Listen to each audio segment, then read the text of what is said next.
नमस्कार, मैं हूं आपके साथ प्रीति सिंह रघुनंदन।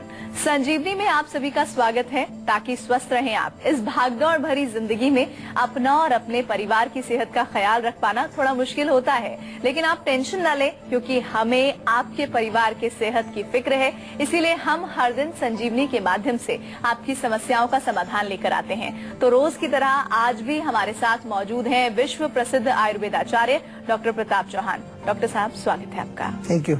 संजीवनी के आज के एपिसोड में हम बात करने वाले हैं महामारी के रूप में फैले डेंगू की। डेंगू बुखार मच्छरों के द्वारा फैलने वाली बीमारी है जिसमें होने वाले बुखार के दौरान प्लेटलेट्स कम होना इसका मुख्य लक्षण है। आज डॉक्टर साहब आपको 7 ऐसे हर्ब्स के बारे में बताने वाले हैं जिसका उपयोग कर आप भी इस बीमारी से राहत और निजात पा सकते हैं। साथ ही संजीवनी टिप्स में जानेंगे बढ़ती उम्र के साथ आहार के नियम। लेकिन आइए उससे पहले जान लेते हैं किस आयुर्वेदिक औषधियों से डेंगू से आप कर सकते हैं बचाव।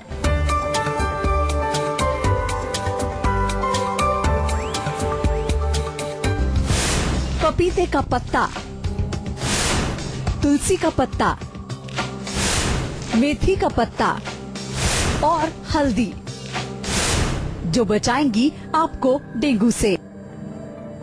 तो आइए डॉक्टर साहब के साथ चर्चा की शुरुआत करते हैं और जानते हैं कि डेंगू के लिए कुछ घरेलू और प्राकृतिक नुस्खे कौन से हैं। सबसे पहले हम तुलसी जैसे हर्ब के बारे में बात करेंगे। डॉक्टर साहब, कैसे तुलसी से बचाव हो सकता है डेंगू जैसी खतरनाक बीमारी के लिए? देखिए, तुलसी जो है अपने आप में बहुत सारे गुण हैं तुलसी के अंदर। एंटीबायोटिक है, एंटी फंगल है, जर्मिसाइडल, यानी कि किसी भी प्रकार के जर्म्स अगर हमारे बॉडी में आए तो तुलसी उसको नष्ट करती है। लेकिन जहां हम स्पेशली डेंगू की बात करें तो डेंगू में एक चीज बहुत जो हमें ध्यान रखनी है कि हमारे शरीर में इन्फेक्शन तो है, वायरस है अंदर, लेकिन बुखार जो होता है, बुखार को कम करने में तुलसी बहुत अच्छा काम करती है। ज्वर नाशक है और जो रेस्पिरेटरी सिस्टम अगर हमारा इन्वॉल्व हो उसमें, खासतौर से अगर सांस का कोई प्रॉब्लम हो रहा है, खांसी हो रही है, गला खराब हो रहा है, तो उस केस में तुलसी बहुत अच्छा काम करती है। तुलसी के 2-3 पत्ते लें, उनका पेस्ट बना करके और थोड़ा सा शहद में मिला करके चाट सकते हैं आप। या फिर जो है आप थोड़ा काढ़ा बना के उसका पी सकते हैं, यानी कि 1 कप पानी में 3-4 पत्ते तुलसी के, साथ में थोड़ा अदरक भी डाल लें, 1 आध लौंग भी उसमें बीच में डालेंगे तो ये बहुत अच्छा एक आपका काढ़ा बन जाता है। इसको पीने से आपको बदन दर्द, बुखार या और जो डेंगू से रिलेटेड जो कई लक्षण हमारे शरीर में चल रहे होते हैं उसमें बहुत जल्दी आराम मिलता है। और नेचुरल चीज है, किसी प्रकार का कोई साइड इफेक्ट इसका नहीं है। और आपको इसमें जो मेन इसके जो गुण होते हैं, जो नेचुरल चीजों के, कि आपकी इम्यूनिटी भी ये बढ़ाते हैं। तुलसी का तो आपने जिक्र किया, लेकिन क्या गिलोय का भी बहुत आसानी से इलाज किया जा सकता है डेंगू में? जी देखिए, गिलोय तो वैसे आमतौर पर घरों में भी होती है। गिलोय की एक बेल होती है और कहीं पर भी लग जाती है, उसको एक गमले में भी लगाएंगे तो फैल जाएगी पूरी। और गिलोय आयुर्वेद में ज्वर नाशक तो उसको माना ही गया है, पित्त का शमन करती है। साथ में गिलोय के अंदर जो मेन चीज है एडेप्टोजेन उसको बोलते हैं, यानी कि वो एक तरह से बॉडी को रिजुवनेट करती है। हमारी जो बॉडी की जो शक्तियां हैं, जिसको हम ओज शक्ति कहते हैं, उसको बढ़ाती है। और गिलोय में देखें तो एसिडिटी अगर कई बार है, जब आपको बुखार होता है तो शरीर में जलन होती है, पेट में जलन होती है, तो गिलोय पेट की जलन को भी कम करती है। और साथ में जो है शरीर में किसी प्रकार की हीट आपको कहीं भी महसूस हो तो डेंगू में फिर आप देखेंगे तो पेट भी कई बार आपका बहुत खराब हो जाता है, कभी कभार आपको भूख ज्यादा अच्छी नहीं लगती है, तो उन सब में भी इसका फायदा आपको देखने को मिलता है। लिवर के लिए बहुत अच्छी है। और इसके साथ साथ गिलोय जो है, जैसे हम मुख्य रूप से देखें तो जो जितने भी फीवर्स होते हैं, एनी काइंड ऑफ फीवर, उसमें गिलोय का बहुत अच्छा रोल देखने को मिलता है। आज हम बात कर रहे हैं कि डेंगू से किस तरह से ये जो 7 हर्ब्स हैं वो आपका बचाव कर सकती हैं। पपीता, वैसे तो कहते हैं कि अगर आप खाते हैं तो बहुत ही स्वस्थ रहेंगे, आपकी स्किन भी बहुत अच्छी रहेगी, आपका शरीर जो है वो भी स्वस्थ रहेगा। लेकिन क्या उसकी पत्तियां भी डेंगू के इलाज में कारगर है? डॉक्टर साहब से ही जानते हैं। डॉक्टर साहब, पपीते के पत्ते जो हैं वो भी कारगर होंगे? वो हमने तब सुना था पहली दफे जब डेंगू बहुत ज्यादा फैला था और लोग पीस कर उसका रस पी रहे थे। वाकई में इससे फायदा होता है? बिल्कुल, डेफिनेटली बहुत फायदा होता है। और अब तो ये बाकायदा प्रूव हो चुका है, ऐसा नहीं कि अब केवल कहने वाली बात नहीं है। अब बाकायदा कई बार मैंने देखा है कि हॉस्पिटल में जो लोग एडमिट होते हैं वहाँ भी डॉक्टर लोग मना नहीं करते हैं, वहाँ जाकर के भी जो उनके जो घर के लोग हैं उनको पपीते के पत्तों का जूस पिलाते हैं और बड़ी जल्दी इसका इफेक्ट देखने को मिलता है। इसका मेन जो एक्शन है, क्योंकि डेंगू में प्लेटलेट्स बहुत जल्दी से कम होते हैं हमारे, और पपीते का पत्ते जो है उसका जूस अगर पिलाएं 30 से 40 मिलीलीटर रोज आप, तो उससे प्लेटलेट्स बढ़ते हैं। लेकिन इतना ही नहीं है, और भी गुण है। पपीते के पत्तों का ही अगर आप काढ़ा बना के पिलाएंगे तो बुखार भी उतारेगा। साथ में अगर अंदर कोई जलन है, पेट में एसिडिटी है, उसको भी दूर करता है। पपीते के पत्ते अगर सेवन किए जाए, इसका जूस जो है, तो वो लेग्जेटिव का काम भी करता है। यानी कि अगर कब्ज हो गई है पेशेंट को, जो कि आमतौर पर जब दवाइयाँ खाते हैं, आप कोई अंग्रेजी दवाइयाँ खा रहे हैं, कुछ बुखार के लिए आपने दवाई ली, तो अक्सर कॉन्स्टिपेशन हो जाती है। तो पपीते के पत्ते आप अगर उसका जूस सेवन करते हैं तो उससे आपका पेट भी साफ रहता है और इसके साथ साथ भूख भी लगाता है। वो बुखार जब होता है आपको किसी भी प्रकार का, तो आमतौर पर आपने देखा होगा कि भूख बिल्कुल खत्म हो जाती है, मुंह कड़वा होने लगता है। तो इसलिए पपीते के पत्तों का जो एक बेनिफिट ये भी है कि आपको भूख अच्छी लगेगी और लास्टली जो है इम्यूनिटी को बढ़ाता है। आपके जो रोग प्रतिरोधक शक्ति जो आपके शरीर में होती है उसको भी इंक्रीज करता है। लेकिन इतना आसान भी नहीं है पपीते के पत्तों का रस पीना, क्योंकि उसका स्वाद बहुत ही खराब होता है। डॉक्टर साहब ये भी तो बता दीजिए आप। स्वाद तो खैर देखिए, कोई वो मिठाई नहीं है, मेडिसिन है, और medicine is not always tasty. लेकिन फिर भी अगर आपको टेस्ट उसमें नहीं आता है तो थोड़ा सा शहद मिला लीजिए उसमें। शहद से एक बेनिफिट और होगा आपको कि शहद भी अपना कुछ असर दिखाएगा। शहद के अंदर भी बहुत सारे गुण होते हैं, मेडिसिनल उसके क्वालिटीज बहुत हैं और टेस्ट भी थोड़ा अच्छा हो जाएगा आपको। और अब हम चौथे हर्ब के बारे में बात करना जा रहे हैं। वैसे तो मेथी आलू की सब्जी आपको बहुत पसंद होगी, मेथी के पराठे भी हो सकता है कि आपको बहुत पसंद हो, लेकिन क्या आप जानते हैं कि मेथी के पत्ते डेंगू में कारगर उपाय हैं? डॉक्टर साहब बताइए इस बारे में भी। देखिए, मेथी के पत्तों का भी जो है आप प्रयोग कर सकते हैं। उनको जैसे उबाल करके कोई काढ़ा बना के पी सकते हैं, उनका भी जूस बना करके आप पी सकते हैं, सब्जी भी बना के खा सकते हैं, क्योंकि मेथी डाइजेस्टिव होती है सबसे पहले तो, और ये आम का पाचन करती है। आम का जिक्र हम बार बार करते हैं अपने शो में और आपको हम समझाते हैं कि आम एक ऐसा विषैला पदार्थ है जो बॉडी में कहीं पर भी जमेगा तो वो कहीं ना कहीं कोई हमारे शरीर में रोग पैदा करेगा। खास तौर से जो हमारे बॉडी के अंदर जो इन्फेक्शंस होते हैं, बाहर से कोई वायरस बैक्टीरिया हमारे शरीर में आकर के और वो रोग पैदा करता है, तो वहां भी आम जो है उस चीज को सपोर्ट करता है। तो मेथी इसमें काम करती है। गला अगर खराब हो, खास तौर से कई बारी जो डेंगू के पेशेंट होते हैं तो उनके सिर में दर्द, बदन में दर्द, गला खराब हो जाता है, तो गले खराब के लिए भी मेथी अच्छी है। और सबसे बढ़िया चीज इसमें क्या है कि ये हमारे शरीर में अगेन जो हमारी इम्यूनिटी पावर है उसको बढ़ाती है, और सूजन कहीं पर हो, कहीं पर इन्फ्लामेशन हो किसी तरह का, उसको भी कम करती है। और पांचवी हर्ब जो है वो है हल्दी। हल्दी के बारे में तो वैसे भी कहा जाता है कि एंटीबायोटिक है।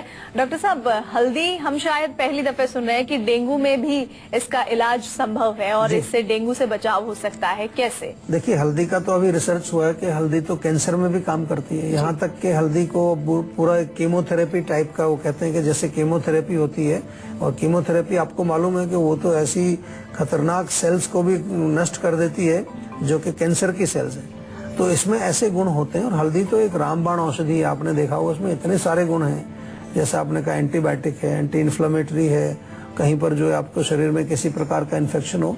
और सबसे बढ़िया जो डेंगू की अगर हम बात करें, क्योंकि आज डेंगू हमारा विषय चल रहा है, तो ये एनाल्जेसिक का काम करती है, यानी कि पेन किलर का काम करती है। और बॉडी में, सिर में दर्द, शरीर में दर्द, ये डेंगू का एक विशेष लक्षण है। बहुत अच्छा खासा पेन होता है, जबरदस्त, तो उस दर्द को कम करती है हल्दी।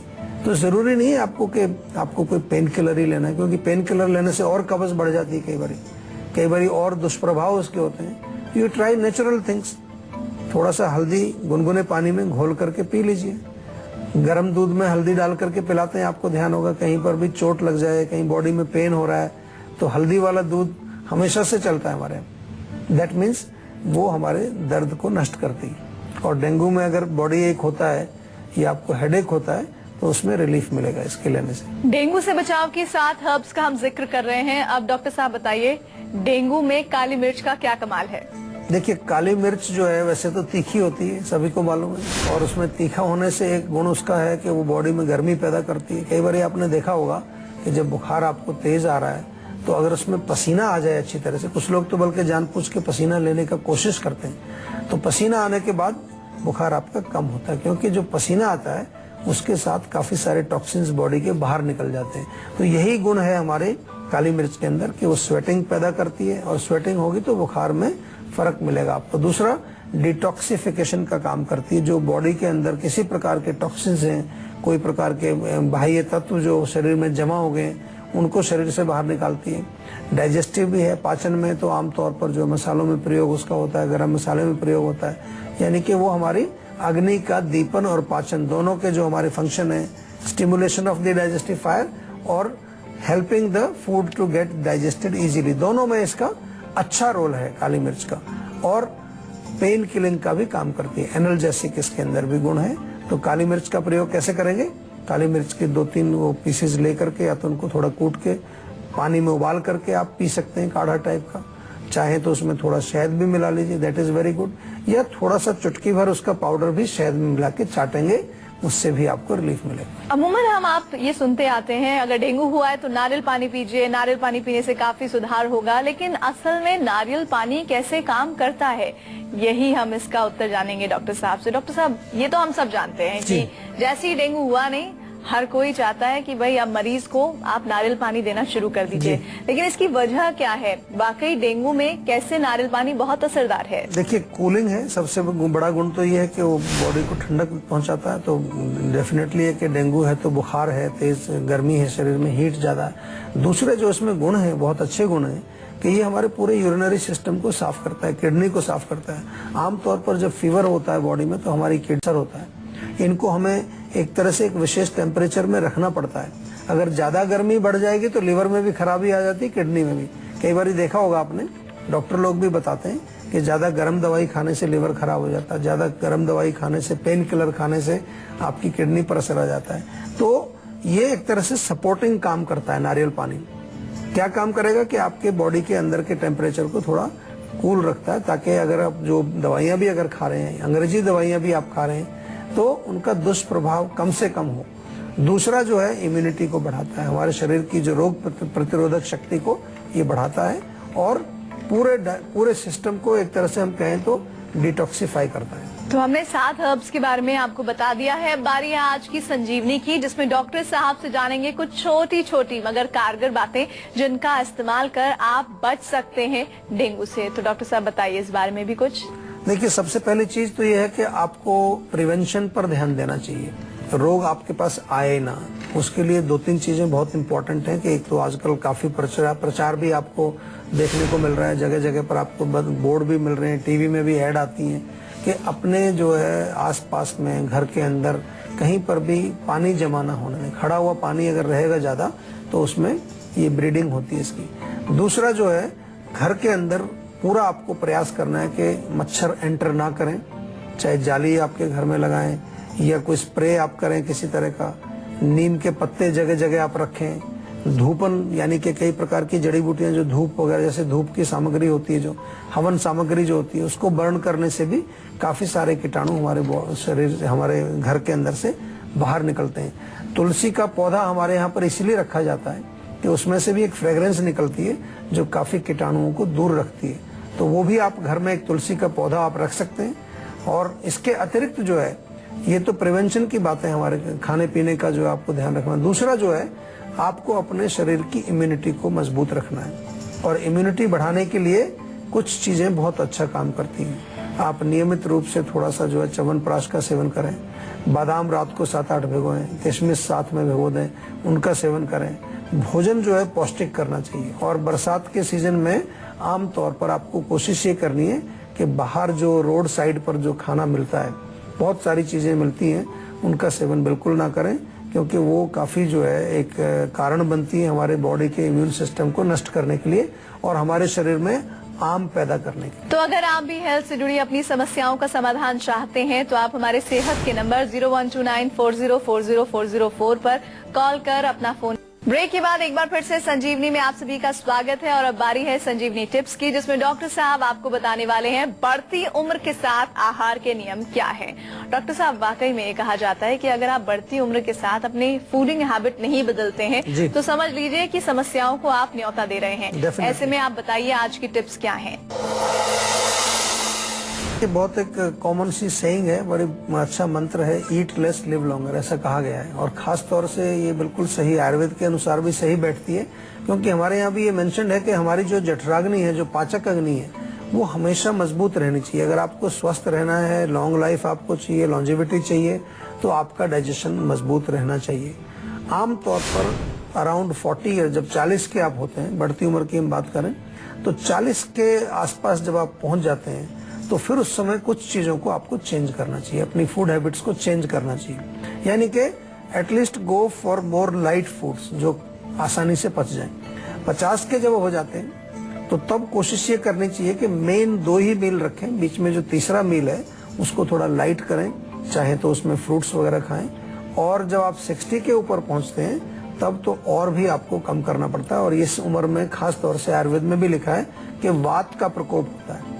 तो वात का मतलब है कि बादी वाली चीजें तो बिल्कुल बंद है, रूखी सूखी चीजें नहीं खानी, ठंडी चीजें नहीं खानी है, ठंडा पानी नहीं पीना है। और उसके अलावा जो है कोई भी जो भोजन आप खाएं वो कोशिश करें कि वो थोड़ा सा सुपाच्य हो और पोषण उसमें होना चाहिए, न्यूट्रिशियस होना चाहिए। तो ये छोटी छोटी सी चीजें हैं लेकिन ये बहुत महत्व रखती हैं। इनका यदि आप ध्यान रखेंगे, खाना हमेशा जो है टाइम से खाना चाहिए, ये बहुत बड़ा इंपॉर्टेंट रूल है। अगर आप खास तौर से अब आप एल्डरली एज में जब जाते हैं, समय उसका फिक्स रखिए, ब्रेकफास्ट किस टाइम करना है, लंच किस टाइम करना है, क्योंकि आपकी अग्नि जो है कमजोर हो चुकी है अभी, वो ज्यादा बर्दाश्त नहीं करेगी। और उसमें विशेष रूप से जो कार्बोहाइड्रेट थोड़ा कम खाना चाहिए, यानी कि जो हमारा जो भी हम राइस खाते हैं या चपाती लेते हैं, तो कार्ब्स को जितना कम करेंगे, आजकल आपने देखा होगा बहुत सारे लोगों को एक ग्लूटेन की प्रॉब्लम आ रही है, तो वो इसीलिए आ रही है प्रॉब्लम कि हमारी अग्नि जो है उतनी मजबूत नहीं है। और कुछ ना कुछ जो है हमें ऐसी चीजें जरूर लेनी चाहिए जिससे हमारी पाचक अग्नि मजबूत बनी रहे। तो हमारे यहाँ एक बहुत अच्छा प्रोडक्ट है, उसका नाम ही रखा है हमने, मतलब जो मर्जी खाएं उसको पचाएगा वो। तो पाचक है, अग्नि को बल देता है, बहुत सारे उसमें ऐसी जड़ी बूटियां हैं। और सबसे अच्छी बात है बहुत वो टेस्टी भी है, खाने में उसका कोई ऐसा प्रॉब्लम नहीं। बहुत लोग उसको ऐसे ही खाते हैं, जिनको रोग नहीं होता वो भी खा सकते हैं। तो वो आपको नियमित रूप से सेवन करना चाहिए। या थोड़ा अदरक का टुकड़ा भी आप ले सकते हैं खाना खाने से पहले, ताजा अदरक या छोटा छोटा अदरक काट के अपने भोजन के साथ ही आप रख लीजिए। थोड़ा नींबू का रस उसमें डालें तो उसको साथ थोड़ा थोड़ा खाएंगे भोजन के साथ, वो भी आपकी अग्नि को मजबूत रखता है और पाचन आपका अच्छा होता है। डॉक्टर साहब, आपने इतनी डिटेल में जानकारी दी, हर्ब्स के बारे में बताया जो कि डेंगू से बचाव करती हैं, बहुत बहुत शुक्रिया आपका। Thank you. आशा करते हैं कि डॉक्टर साहब ने आपको जो उपाय बताए हैं उन्हें अपनाने से आप हमेशा सेहतमंद रहेंगे। संजीवनी प्रोग्राम के जरिए हम आपको हमेशा फिट और हेल्दी बनाए रखेंगे। आपको बता दें कि आप हमारे सेहत के नंबर 0129404040 पर फोन कर अपनी कॉल को रजिस्टर करवा सकते हैं। आप हमें ईमेल भी कर सकते हैं, हमारा ईमेल आईडी है info@jiva.com। आप फेसबुक के जरिए भी हमसे जुड़ सकते हैं। हमारी फेसबुक आईडी है www.facebook.com/jiva ayurveda।